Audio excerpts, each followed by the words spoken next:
Polosa, et Simba Lissoute. Pour moi, comme on a kuna, bateau va travailler dans Zambie. En tout cas, basi baké musique. Donc là, va, yo ba mission dans ton pays, aux autres comme il faut. Place nous à où est-ce société. Ah? Oyaki, allez, quittez. Polosa, on a battu ma ligne calme. Na lomo na kekuna, na kekuna. Là-bas. Ah! Oh, nous avons un orange. Comment coquette? Ah, oui, vraiment. Qui ça? Et en plus, il y a qui ont commis partout dans l'Europe, dynamique, commis partout dans l'Europe. Comment coquette? Ça est commis partout. Tout commis en Suède, tout commis à Paris, tout commis à Lille, tout commis à Bruxelles. Et puis, base la mission est toujours Londres, Angleterre.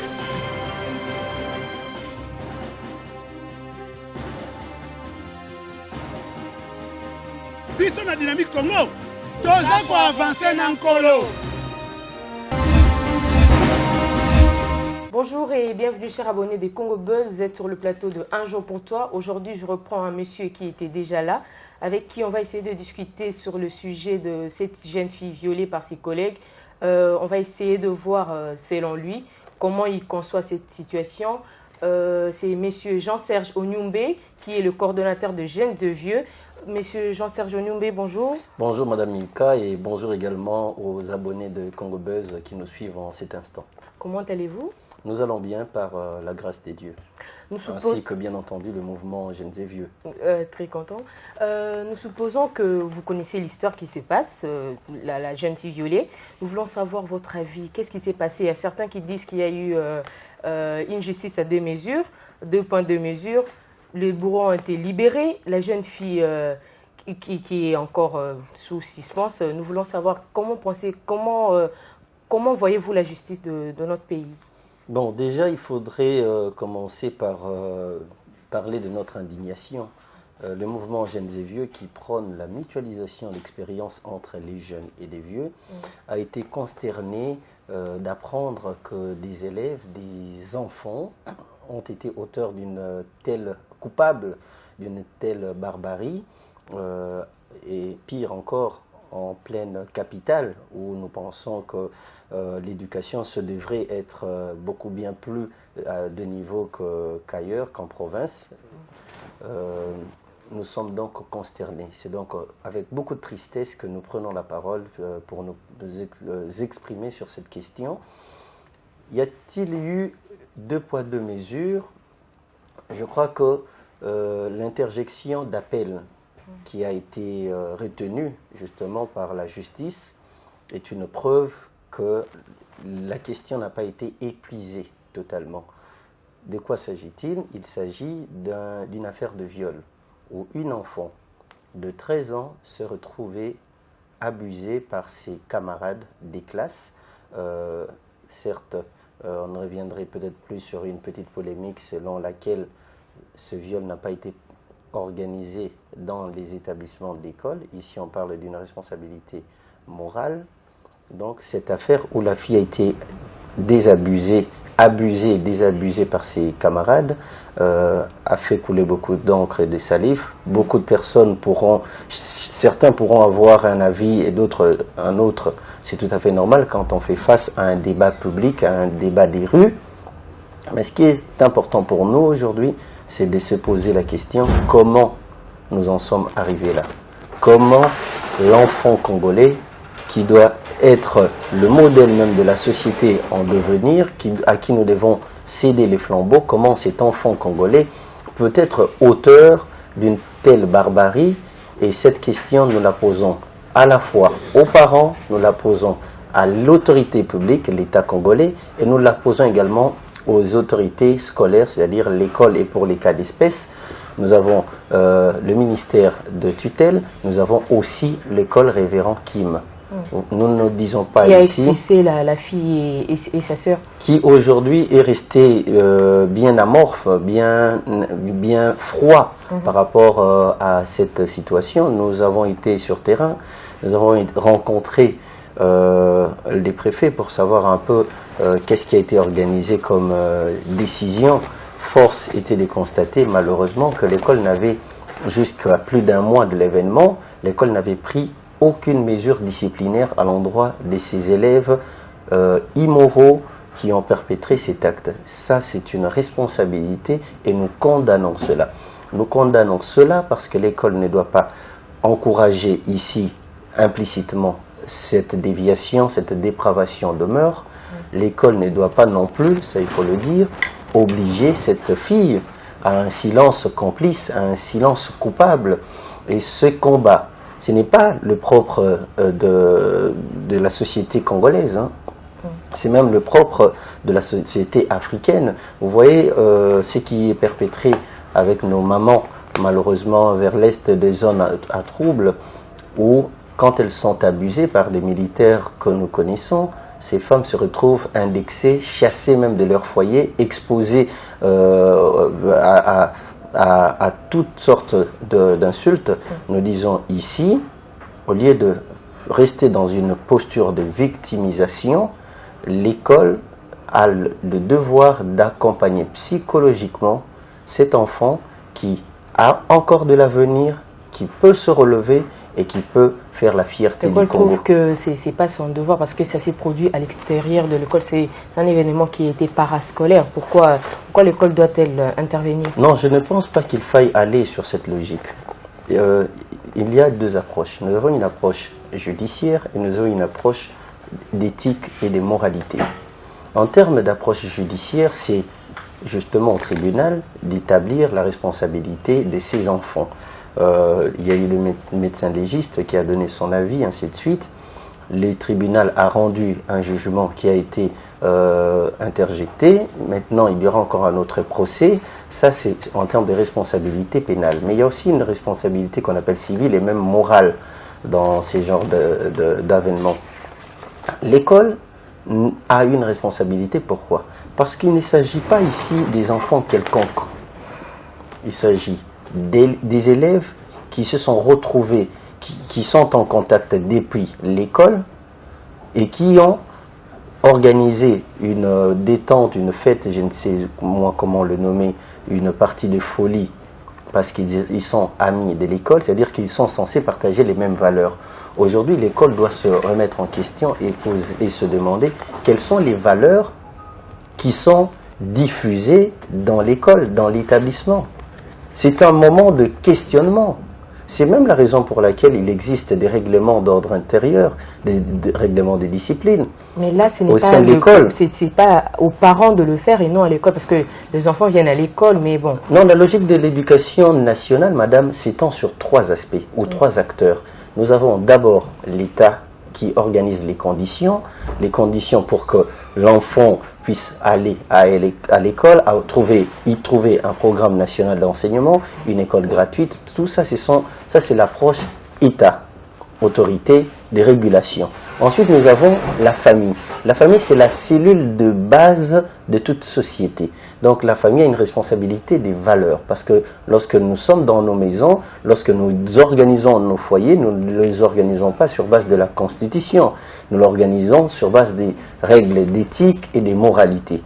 Ensuite, il y a l'école qui récupère l'enfant. Quand l'école récupère l'enfant n'appartient plus qu'à la maison. L'enfant devient un citoyen du monde. Il appartient à une société et c'est à cette société de le formater, de le forger. Et l'école, justement, a la responsabilité de brosser les portraits robots de l'homme citoyen, de l'individu qui doit faire la fierté de la nation. Aujourd'hui, il est tout à fait inacceptable de voir qu'une école qui a cette mission, non pas que d'instruire, mais aussi d'éduquer, retrouverait en son sein ou produirait en son sein des personnes ou des enfants immoraux. Il y a véritablement un questionnement. Les questionnements ici, nous ne disons pas que c'est un acharnement sur l'école. Nous ne disons pas qu'il existe un programme de viol dans nos écoles. Nous ne disons pas cela. Nous ne disons pas que c'est les préfets, l'enseignant qui a envoyé l'enfant à commettre ces crimes. Nous disons ici que ce mal qui est arrivé doit être extirpé de l'école. C'est-à-dire que nous devons arriver à faire comprendre aux enfants, à l'élève, à l'enfant congolais, que quand il est à l'école, c'est pour devenir un citoyen, et non pas pour faire, en dehors de l'école, devenir un homme sans foi ni loi, qu'en sortant de l'école, on deviendrait ce bestial. Non. Il faut vite récupérer cette situation pour ne pas pérenniser un mal qui a déjà pris corps et racine. Telle a été votre raison devant le col Révérend Kim, parce qu'on vous a vu là, avec votre équipe, Jeunes et Vieux, en train de, je ne sais pas, qu'est-ce que vous revendiquez exactement? Qu'est-ce que vous demandez à l'école? Nous avions été à l'école pour déposer un mémo. Je souligne ici que le mouvement Jeunes et Vieux était le premier des mouvements à s'être levé pour fustiger et dénoncer ce qui a été fait. Nous avons déposé un mémo. Notre mémo comportait 3 recommandations. La première des recommandations, nous avions demandé et même exigé à l'école de prendre des mesures disciplinaires adéquates par rapport à ces élèves auteurs et coupables de cet acte odieux. Force était de constater la réponse du préfet, c'est qu'ils attendaient encore la fin de l'année et que ces enfants ne pouvaient pas être chassés de l'école après avoir commis ce qu'ils ont eu à commettre. C'est une aberration, c'est une folie dans l'éducation, dans le processus d'éducation de l'enfant. La sanction à l'école existe. Sanctionner un enfant qui triche pendant les examens est une bonne mesure pour le former. On ne doit pas ici rester bras croisés et se contenter de dire nous attendons la fin de l'année, ensuite on verra un conseil des disciplines. En traitant ces enfants auteurs de viol sont une sorte de danger dans cette communauté et les autres élèves les regardent comme soit de héros, soit des véritables voyous, passez-moi l'expression. Ça, c'était la première des recommandations. Sanctionner ces élèves. La deuxième des recommandations, c'était de redonner à cette fille qui avait été violée l'honneur qu'elle mérite. En faisant quoi? En la réintégrant à l'école. Et vous savez, à cette question, ce que nous a donné comme réponse le préfet de cette école. Dites-nous. Je le cite. Il a dit qu'il ne comprenait pas pourquoi l'enfant ne revenait plus à l'école. Vous êtes préfet d'une école, une de vos élèves s'est fait violer par 7, je dis bien 7 gaillards de sa promotion. Donc le chiffre exact c'est 7, c'est pas 11. Non, il y a eu 7 garçons qui ont été interpellés. 1 a été condamné, il purge une peine. Un autre paye une amende à $10 000. 5 autres ont été relaxés. C'est pourquoi la partie pourquoi plaignante, les 5 autres ont été relaxés? Mais justement, ça c'est l'aspect judiciaire. Et la partie plaignante a introduit un recours, ils ont interjecté appel pour qu'on puisse comprendre pourquoi ce degré de responsabilité diminué, amoindri. Alors, je disais donc que l'école doit accompagner cet enfant. Les préfets nous répondaient à cette question qui ne comprenaient pas pourquoi cet enfant ne revenait pas à l'école. Vous vous imaginez cela. Une enfant de 13 ans qui s'est fait, qui se voit détruite par 7 de ses collègues, et au lendemain cet enfant ne vient pas à l'école, et vous, responsable d'un établissement scolaire, vous dites ne pas comprendre cette attitude. Qu'est-ce que l'école a réalisé comme action proactive pour assurer à cet enfant son droit encore à l'honneur? Le Congo a été suffisamment abusé, nos mamans ont été suffisamment abusées. Hein. C'est le combat que mène le docteur Mukwege à l'Est. On ne va pas accepter ici aussi à Kinshasa qu'une enfant connaisse une telle blessure, une telle plaie béante qui resterait à vie. Il faudrait sauver ce qu'il faut sauver. La troisième de recommandation, nous l'avions adressée à l'autorité des tutelles. L'État congolais, et pour les cas d'espèce, les ministères de l'EPSP. Vous savez, quand arrivent des débats de ce genre dans la société, il ne suffit pas seulement d'indexer, de dire voilà, c'était pas bien, c'est pas normal, comment on peut arriver à ça. Il ne suffit pas seulement de faire cet état des choses. Tout le monde peut donner son avis. Mais quelles sont les mesures de sécurité préventive que l'on prend pour que cela ne se répète plus jamais? C'est à ce niveau-là qu'intervient l'État. C'est à ce niveau-là que l'autorité publique s'impose avec des bonnes mesures, avec une question sur le contenu de l'enseignement, avec la régularisation, le contrôle, la régulation de l'enseignement. Parce qu'au Congo, vous savez que l'école publique n'existe plus. C'est sur papier. Hein. Félix Antoine Tshisekedi a promis de tout faire pour que l'enseignement soit gratuit comme c'est renseigné dans la Constitution. Mais la réalité aujourd'hui est tout autre. Ce n'est pas encore arrivé. Joseph Kabila avait échoué dans ce domaine.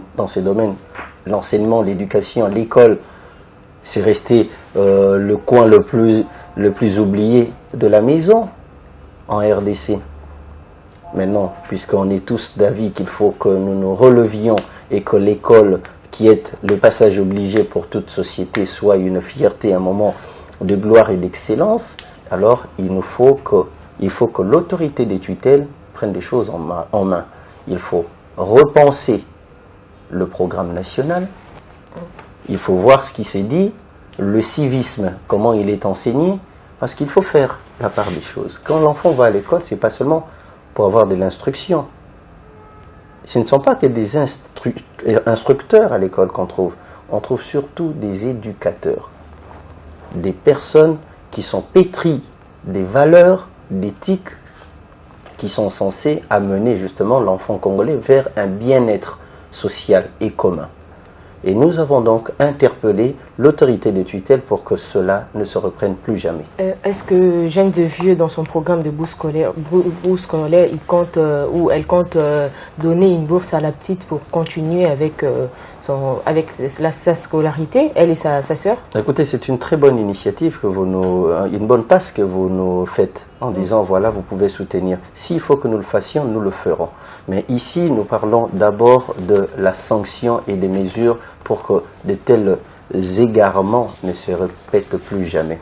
Nous estimons qu'il est inadmissible que, l'État n'ait pas la mainmise sur les secteurs éducatifs. L'éducation au Congo est aux mains des privés. Ça ne sert à rien ici de retracer les péripéties en termes d'histoire, comment nous en sommes arrivés là, mais il faudrait également que ces privés arrêtent de considérer l'école comme une entreprise commerciale. Vous savez, le problème, un autre problème, c'est aussi ça. Pourquoi pensez-vous que cette école traîne à prendre des sanctions sévères contre ses élèves qui sont auteurs et coupables de cette maladresse d'éthique et de moralité? Certains disent c'est parce qu'ils ont l'argent. Certains ne le disent pas. Nous savons que ces écoles fonctionnent sur base des fonds des parents. Oui. Et que penserait un parent lorsque l'école où son enfant étudie regorge de potentiels violeurs? C'est cette question de marque, d'image qui préoccupe plus l'école que l'intérêt à bien faire. L'école sait que si un parent, si aujourd'hui la notoriété de cette école tournait à la dérisoire, c'est-à-dire que ce sont les parents qui quitteront de là-bas, c'est-à-dire que ce sont les affaires qui ne marcheront plus.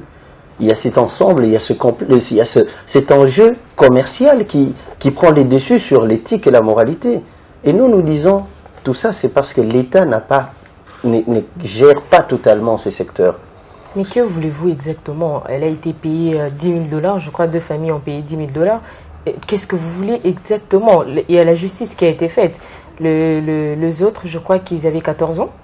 Notre justice ne permet pas d'incarcérer un enfant de 14 ans. On conçoit comme si c'est un acte d'inconscience, il l'a fait inconsciemment. On ne peut pas punir cet enfant. Et la famille a été payée 10 000 $, qui n'est pas peu. Madame, que voulez-vous encore? Madame, ici nous ne faisons pas ce n'est pas une approche textuelle. C'est-à-dire que nous refusons cette approche textuelle où la société, le texte dit ceci et on l'applique tel quel. Ce que le texte dit doit être adapté à la réalité terrain, la réalité sociologique. Il faudrait reformuler cette Ce que j'ai dit ici, c'est que les jugements rendus, suivant nos lois, si vous voulez qu'on reste dans les textes, stipulent que l'on peut interjecter appel parce qu'on estime que justice n'a pas été rendue. C'est ce qui est actuellement en cours. La famille plaignante, victime, a saisi le tribunal pour que le jugement soit revu et c'est ce qui est en cours. Ça, c'est d'une part. D'autre part, et avec les jugements en cours, les amendes, comme vous citez, les sanctions et tout le reste, seront également réanalysées dans cette approche qui est tout à fait légale. Nous sommes dans une autre approche qui est une approche de moralité publique. Parce que ce qui s'est passé ne s'est pas passé au coin d'une rue et est resté fermé au coin de cette rue. C'est un débat public aujourd'hui qui remet en question le processus d'éducation dans lequel nos enfants s'inscrivent au lendemain de leur sortie ou au lendemain de leur inscription à l'école. Comment expliquer qu'un enfant sorte peut-être de sa maison, j'ai dit bien peut-être, avec plein de valeurs, et qu'à l'école, il rencontre d'autres élèves, d'autres enfants, et qu'il crée un autre personnage qui devient un monstre par rapport à sa société. C'est un peu ce radicalisme même que l'Europe aujourd'hui combat quand on voit des jeunes Français partir s'islamiser, devenir terroristes et tout le reste, et c'est presque la même approche. Nous devons ne pas rester sans mots devant cette situation. Ça, c'est un débat aujourd'hui qui va au-delà des textes juridiques. C'est un débat qui s'impose, c'est un débat humain. Un débat sur la dignité de la femme, un débat sur la dignité de la fille, un débat sur l'éducation de nos enfants. Il ne suffit pas de dire que l'enfant est irresponsable devant la loi. Il ne suffit pas de dire que l'enfant est mineur. Il ne suffit pas de dire ceci, mais il faut préparer l'enfant justement à la maturité. Pour que demain, cet enfant adulte puisse aussi être un veilleur, un gardien des valeurs dans sa société. Il est inadmissible de constater cette situation, cette hérésie, si je peux me permettre, en termes de doctrinat. Il est inadmissible de constater et de rester sans rien faire. Cet enfant n'est peut-être que la goutte d'eau qui fait déborder le vase, mais nous avons donc une société en danger. On dit déjà que la petite n'était pas un exemple, ce n'était pas aussi une bonne fille. Madame, qu'est-ce que vous entendez par ne pas être une bonne fille? Je ne vais pas passer par le dos de la cuillère. Je ne veux pas passer par le dos de la cuillère. Vous savez, dans nos sociétés, nous avons des valeurs. Nous avons des véritables valeurs. Cet enfant était inscrite dans une école qu'elle fréquentait normalement. Elle n'a pas demandé à être violée. Pourquoi avoir un discours où la victime deviendrait le coupable? Ceux qui l'ont connue disent qu'elle était un tout petit peu provocatrice. À 13 ans déjà, dites-moi. Peut-être les autres petits qu'ils sont, ils n'ont pas pu résister à la tentation de la fille. Madame, vous avez les chiffres des femmes qui sont violées et vous pensez que ces femmes sont violées, ce pourcentage croissant est fonction de la tenue des filles? Vous pensez vraiment? Et qu'est-ce que vous entendez par tenue de fille ou tenue de provocation? Qu'est-ce que vous entendez par là? Je pense que ça, ce n'est pas la bonne excuse. Le fait sans que des hommes sans foi ni loi, sans aucune valeur, ont agressé une fille. Ne tronquons pas la nature des choses, ne trouvons pas des faux fuyants, des propos à l'emporte-pièce. Elle aurait été ceci, elle aurait été cela. Elle n'a pas demandé à être violée. Si dans le monde il est reconnu un métier aux professionnels du sexe, il faut donc respecter également une femme qui ne l'est pas et qui ne demande pas à être violée. L'art du beau, c'est l'art d'attirer, c'est l'art de plaire, mais ce n'est pas l'art de demander à être violée. Moi je ne pense pas que ce soit toutes les filles qu'on retrouverait dans nos rues qui auraient, encore que c'est subjectif, une tenue provocatrice, sont appelés à être violés. Vous imaginez ce discours? Il faudrait dire les choses telles quelles. Cette fille a été agressée dans son intimité. Et le mouvement Jeunes et Vieux que nous coordonnons, qui prône la mutualisation d'expériences, qui prône une société renouvelée, qui porte sur la qualité du Congolais, qui demande à ce que l'école soit le temple à partir duquel l'excellence et la prière, le mouvement Jeunes et Vieux condamne, fustige et dénonce en disant que nos filles ne doivent pas se sentir en insécurité avec les collègues ou les camarades des classes. C'est aussi ça l'autre dimension. On aura beau un discours du genre, ça s'est passé en dehors de la classe, mais ce sont des collègues des classes qui demain retournent dans le même auditoire, vous le voyez. Tu te dis que ce monsieur hier m'a agressé, mais on est dans quelle jungle? Si le mouvement qu'on appelle école cessait, l'humanité entière retomberait dans la barbarie. Dans cette situation, le problème ne vient pas du côté de la maman qui n'a pas su garder sa fille à la maison, parce qu'on sait tous que le barbecue ne se passe pas en pleine journée. Là aussi, ce n'était pas en pleine journée, c'était un truc un peu plus tard. Pourquoi une fille de 13 ans se retrouverait dans ces endroits à ces heures-là? Le problème ne vient pas de la maman, de l'éducation à partir de la maison? Non, madame, j'ai bien dit dans mon introduction que l'éducation nationale s'étend sur 3 instances. On a l'instance État, on a l'instance famille et on a l'instance école. L'instance État, j'ai défini à quel niveau elle intervenait. J'ai parlé également de la famille. Il y a une responsabilité également de la famille. Nous ne disons pas que les parents... Dans ce cas, la famille a plus de responsabilité dans cette situation. Non, non, non, non, non, non. Il n'y a pas un degré de plus de responsabilité ou moins de responsabilité. C'est l'objectif qu'on poursuit qui définit qui devait faire quoi. Quand on envoie un enfant, quand on met un enfant dans la société, à la disposition de la société, cet enfant est censé rendre service à cette société. Est-ce que cet objectif aujourd'hui est atteint? Je ne pense pas. Donc, lorsque cet objectif n'est pas atteint, c'est qu'on a fauté, c'est que l'État a fauté, c'est que la famille a fauté, c'est que l'école également a fauté. Il n'y a pas de moins sain plus sain que l'autre. Mais ici, nous, le mouvement Jeunes et Vieux, nous avions choisi notre axe, nous avions dit, nous allons à l'école pour dire à l'école exactement ce qu'elle devait faire. Parce que pour nous, on ne peut pas concevoir qu'une école engendre des violeurs. Jeunes et Vieux, disons, Jeunes et Vieux est allé vers la fille pour essayer de la voir, et Jeunes et Vieux prévoit de soutenir la fille ou de faire, il y a une approche qui est prévue d'ici peu? Oui, l'approche sociologique et même psychosociologique, nous l'avons déjà. Ce que nous avions fait, c'est du militantisme. Nous avions pensé faire cette pression qui a réussi, hein, parce que juste après nous, d'autres mouvements, des associations des femmes, ainsi de suite, ont pris à corps notre discussion, notre postulat, et ça produit des fruits. Cet enfant, nous voulons qu'elle étudie cette année.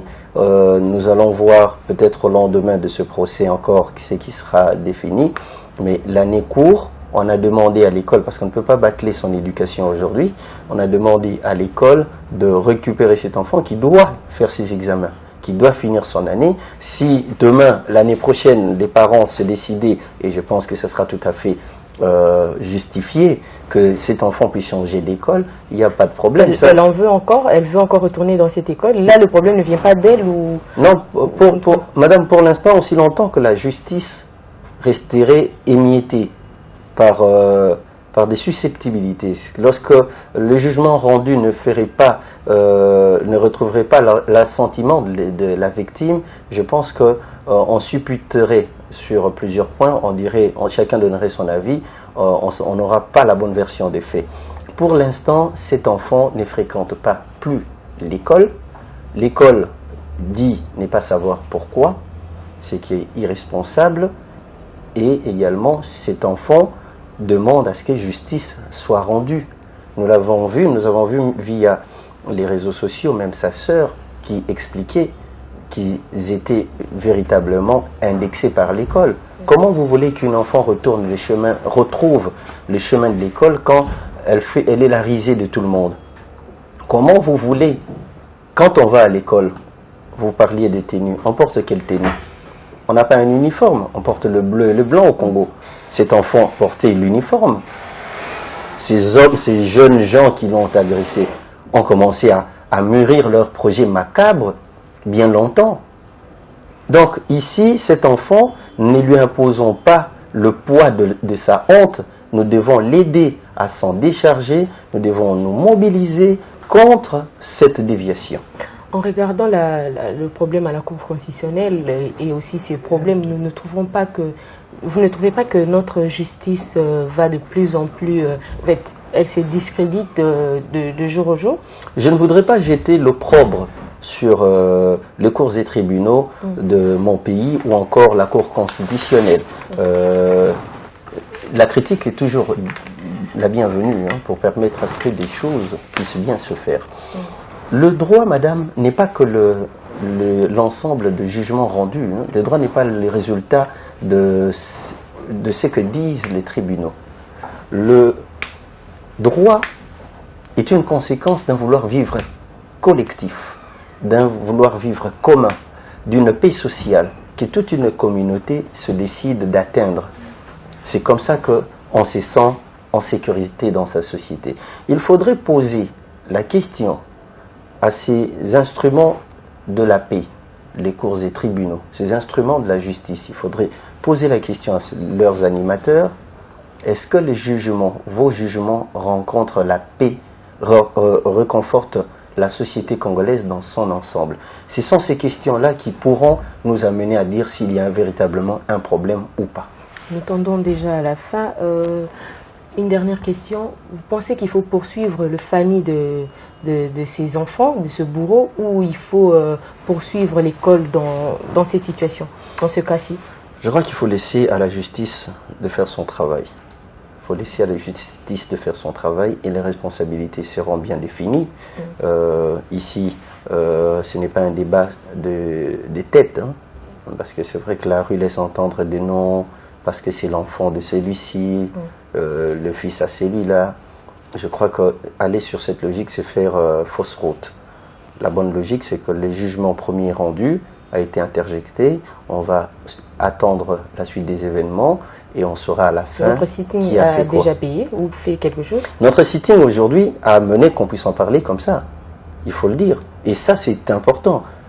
À partir du moment où on dénonce un débordement de moralité, c'est que nous faisons bien notre travail. Le mouvement Jeunes et Vieux, qui d'ailleurs, vous devez le savoir, vient de recevoir son trophée par rapport à notre position d'un mouvement de la meilleure ASBL l'année passée pour notre combat pour la promotion des valeurs. Le mouvement Jeunes et Vieux ne laisse pas tomber. Hein. Nous suivons de près cette situation, nous le suivons très attentivement. Bonne chance à vous. Merci. Nous sommes déjà à la fin. Un dernier mot? J'ai dit merci à Congo Buzz pour cette deuxième invitation. Je dis merci ici que le mouvement Jeunes et Vieux est un espace de mutualisation d'expérience. C'est un grand mouvement aujourd'hui qui est en province, qui est à Kinshasa, qui est sur plusieurs communes de Kinshasa. Nous sommes joignables au 081 336 000. En ce qui concerne l'éducation, notre discours aujourd'hui, c'est que nous devons sauver l'école congolaise, parce que l'enfant congolais doit y passer et en sortir formé et utile à la société. Nous comptons sur vous pour que vous nous accompagniez dans ce projet Jeunes et Vieux. Merci Monsieur Serge Nyungbe. C'était un grand plaisir et un honneur de vous revoir encore sur mon plateau. Nous espérons vous revoir. Nous pensons que ce n'est pas la dernière fois. On sera toujours disponible. Merci à vous. Chers abonnés des Congo Buzz, nous sommes déjà à la fin de cette émission. Je dis merci à Omo Fortus Elikia qui était derrière la caméra aujourd'hui pour nous faire partager ces belles images. Je dis merci à vous et je demande à ne pas oublier de vous abonner. Abonnez-vous massivement. Partagez, likez, nous montons déjà. Continuez à le faire. Merci. Moi, je vous revois à très bientôt pour un autre numéro en cas de besoin. Merci.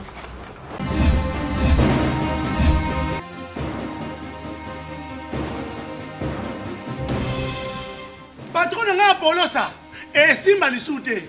Pour makambo na moni kuna, bato ba travailler na Nzambe. En tout cas, basi bake musika. Donc là, va, yo ba mission na to pesa yo ozo sango comme il faut. Place no awe za susute. Ah, Oyoki, allez quitter. Polosa. On na bacha bani na kale. Na lomo na kekuna. Na kekuna. Là va. Ah. Oh, nous avons un orange, non? Comment coquette? Ah, Vraiment. Qui ça?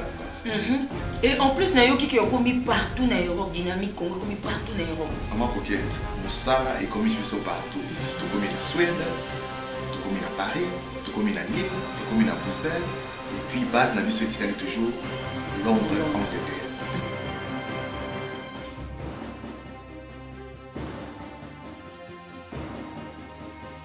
Biso na dynamique Congo. Toza ko avancer na nkolo.